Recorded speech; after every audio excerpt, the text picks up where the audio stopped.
La question suivante est assez classique, il s'agit d'écrire la matrice de notre endomorphisme dans la base canonique.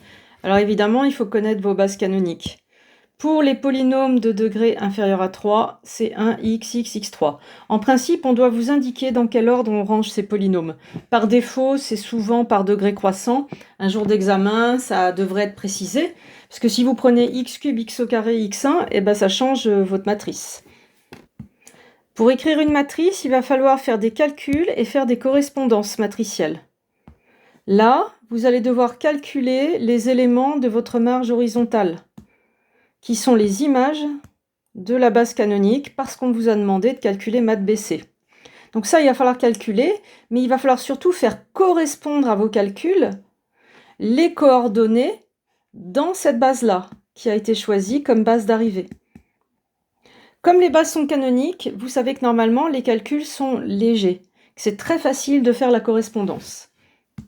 Ce qui va se passer, c'est que souvent un exo comme ça, si vous bloquez, c'est parce que vous n'avez pas compris phi. Tout simplement, ça ne vient même pas d'un problème d'algèbre linéaire, c'est que vous ne comprenez pas comment fonctionne l'application. Là, il faut bien regarder phi de p.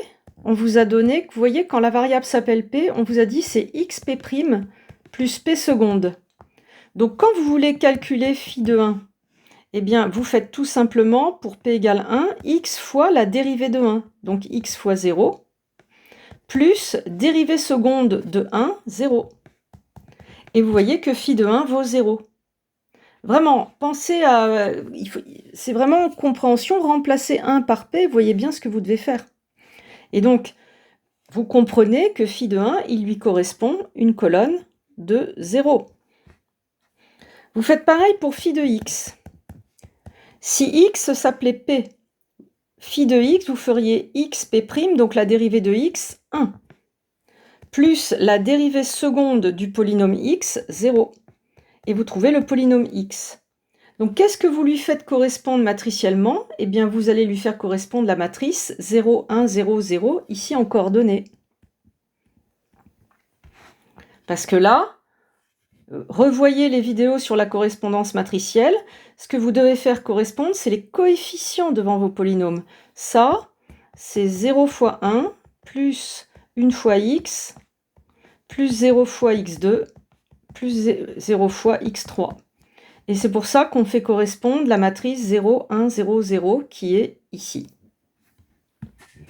Dès lors, si vous avez compris comment fonctionne phi, c'est très simple, et les coordonnées.